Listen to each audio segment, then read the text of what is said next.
It's Powers of X number 2 by Jonathan Hickman. How's it doing? Is it continuing to progress the story? Let's find out.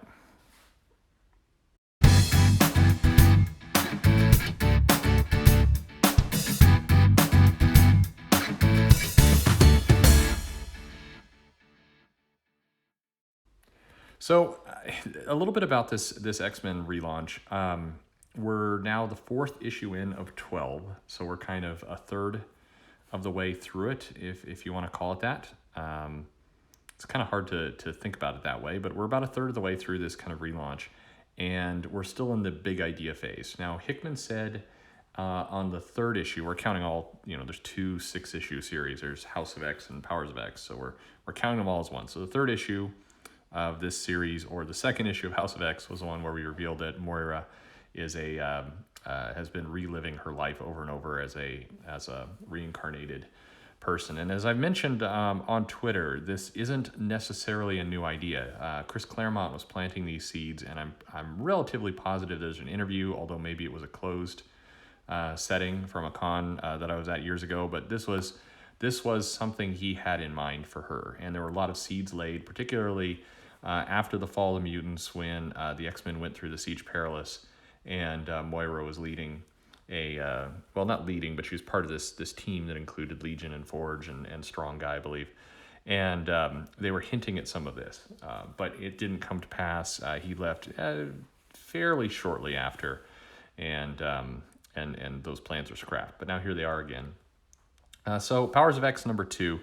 So right away, we're back in world building, and there's a couple things to point out. I'm going to do a longer video that really tells you here's the things to go point out. But what I want to say, right off the bat with Hickman and this series, and why I think it's going to be remembered as one of the real bright spots of Marvel over the last 5 years, is that if you read these comics, you get some of the picture, and then if you read a couple more, and then you go back and you read again, the world is filling in. The 2nd and the 3rd and the 4th reading are giving you additional value, and that's really all you can hope for from a comic, is that you're getting to read it over and over and get new things out of it. If you look back at some of the old Claremont X-Men issues, he was classic at this, where you'd get a first read, and then a couple more issues would come by, and you'd go back and you'd read it again, and you'd take joy in the fact that now you're getting a slightly different view of the story with the more information you have.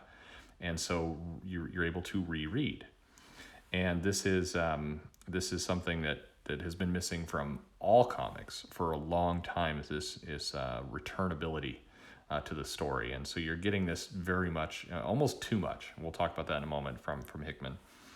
So we're here at year 1, and we're seeing the first kind of interaction between Charles and Magneto and Moira, and we're seeing Island M. So it's not quite sure when this is occurring. It's occurring in the past, certainly, so it's bringing some questions into how we bridge the past to today.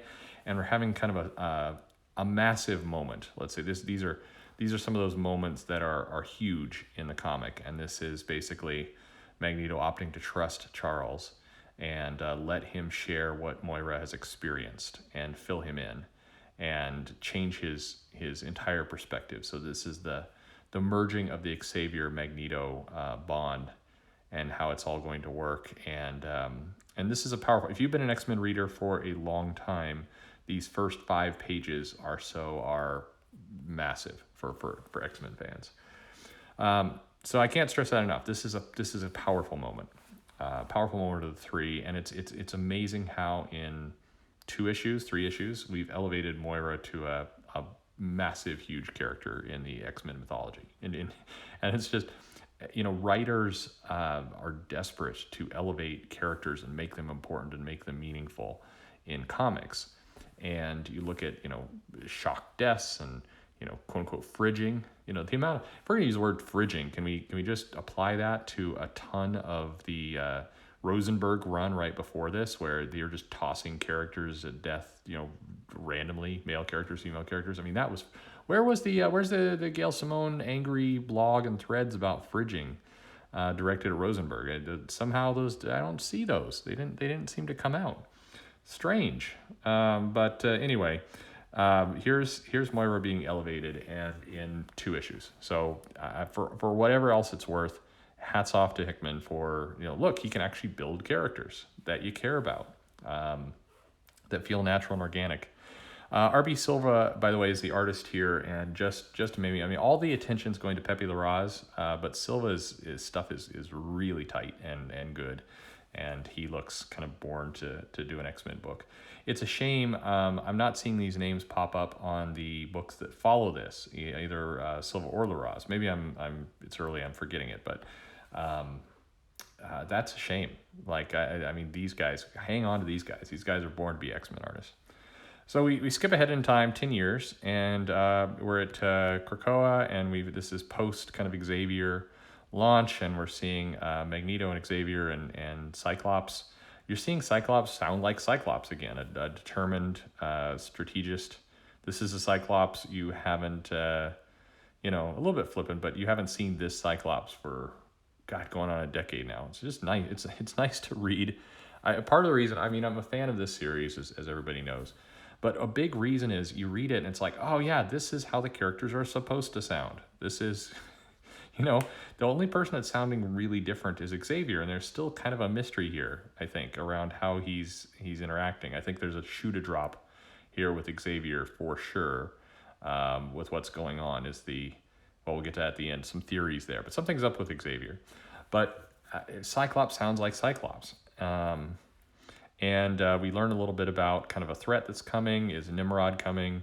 Here's this station, and we've got a bunch of people. And there's a bunch of things sprinkled in here around, X-Men mythology, but you see Hickman poking hard into other books. This is definitely an X-Men story, but you're seeing discussions around kind of infiltration of Sword and Hammer and Hydra, and just a lot of other pieces here that if Hickman wanted to, if this title continues to sell, I mean, I think a really strong argument, if you're really high up in the organization of Marvel, could be, hey, you know who the editor-in-chief should be? It should be Hickman. And he should lay the blueprint out for all the Lines books, and then have writers and artists that are going to achieve that vision.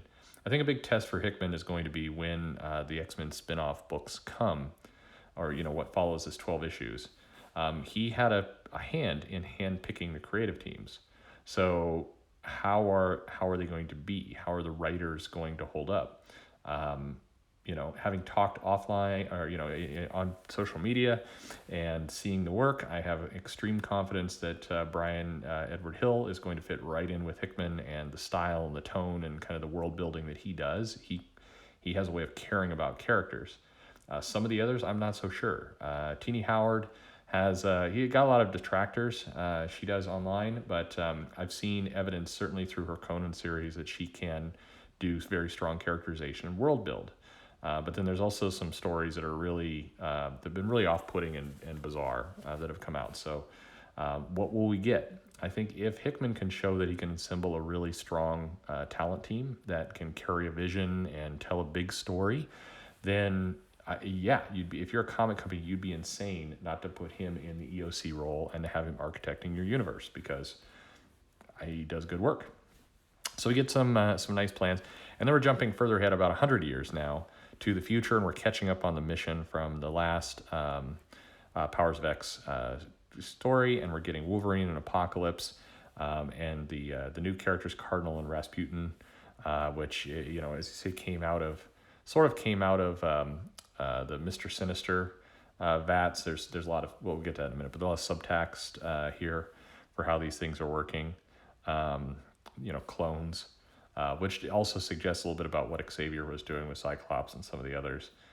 So Apocalypse is basically working on the side of good, or at least mutants and heroes, and he's found some data, and we jump over to Nimrod and kind of how the Sentinels are working. We get a little bit of indication that the Nimrod and the machines are finding humanity pointless as well, and they're moving on with their plans without them. And then we get kind of the X-Men gearing up for what's going to be a massive mission. We see that it looks like Cypher has merged with Krakoa.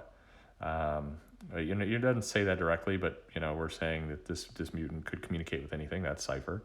So how is this all kind of happened? Is this kind of a warlock cipher Krakoa combination? We got Zorn here. We got a very odd assembly of X-Men, and we're getting a classic X-Men mission, which is a suicide mission built on faith and determination, and they're going to go do it. And we've got the resolve by Apocalypse, of all people, saying we are going to go forward and we are going to win. And then we get us interspersed with us a lot of backstory and filling in from Hickman before finally jumping into 1,000 years later. And here, for the first time, we're seeing that it looks like Nimrod has succeeded, or at least at some point the world has shifted. It's hard to tell who's who here. We've got mutants, we've got machines, and we have contact into the Phalanx, which is of course a annihilation and annihilation. I think that's wrong. I think it was annihilation. I may be incorrect here. And an X-Men, of course, mythology, and we see this what is going on here with Ascension. So the backstory, the 1,000 years in the future, still has a lot of filling out to do. We get some really nice text here around evolution of machine, hive, intelligence, techniarch, world mind, and then finally Phalanx. And we talk about the Kree, Skull, Banoon. I mean, again, a lot of people at Marvel toss around the I know Marvel history better than anyone. Tom B loves to make that claim. Mark Waid has made that claim. A lot of people do that. But I would, in terms of doing his homework and both knowing and understanding, I think I'd be hard pressed to find somebody who doesn't understand that history better than Hickman, and more importantly, understand why. He did an interview where he said, the X-Men mythology is a confusing, convoluted mess, which is partly true, but also then he struggled to make sense of it. He didn't stop with this is a mess, I guess I'm just going to dump it, which a lot of people do. They just selectively say, oh, this is hard, forget it. You think about Quesada and the whole One More Day with Spider-Man and kind of the erasure of the marriage, and you listen to the reasoning behind it. It's like, hey, Spider-Man is married, was not a seller. People enjoyed the old Spider-Man, the down on his luck, single guy who's couldn't win, and so the only way to solve this was to retcon out his marriage. And you think, if a guy like Hickman or another writer would have taken that challenge, wouldn't they have found a better way to solve that problem, or even asked if that was a problem in the first place? It feels like a lot of people who sort of know the history just get to the conclusion where they need to dump it as fast as they can, rather than fix it, rather than build it, rather than repair or improve or grow that history. It's let's just get rid of all the pieces we don't like. And so here we are. So we get to the end of this story. This story went too fast. So there's a lot of really key big moments, but it also felt like it read very, very quickly. I feel like this comic is going to matter a lot. If in about 2 or 3 issues, we're going to come back to this comic, and there's going to be some pretty big deals here.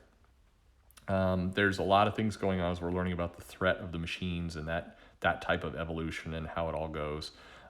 Hickman is basically tying in, the Supreme Intelligence and Kree, a lot of the galactic part of the Marvel Universe.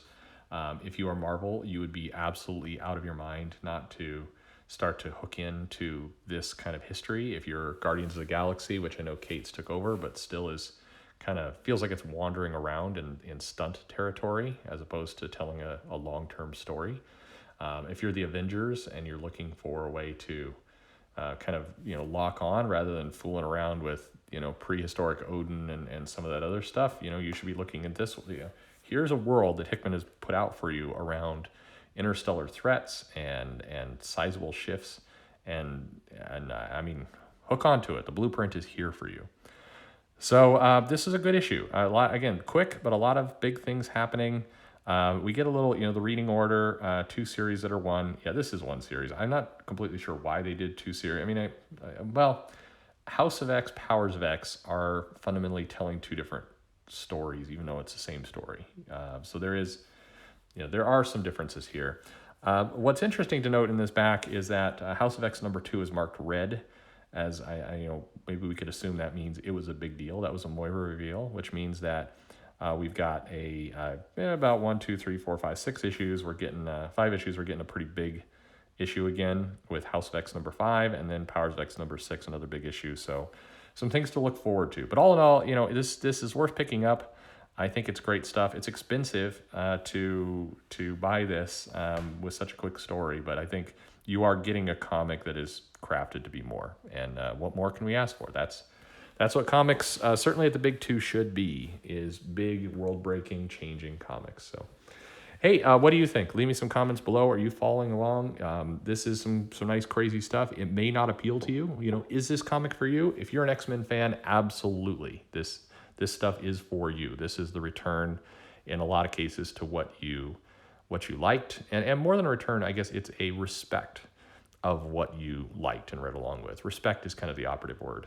He's definitely moving things in new directions you may or may not like, but he clearly respects what came before, and that has not been the case for quite some time. So you gotta hand it to Hickman there. Good stuff. Silva art, wonderful. Cover nice. It's a nice package. I just wish it was cheaper. I also think that when this is all done, these 12 issues are going to be just an amazing story to read all in one sitting. That's going to be incredible. I continue to be worried, and maybe even a little bit more worried about what follows this and how it all plays out. I hope he can continue to go big, and I hope the team he's picked works. So leave me a comment below. Would love to know what you think. Like, subscribe, notify, tell a friend. Please tell a friend. I'd love friends. And follow me on Twitter at Comic Perch. Thank you for listening.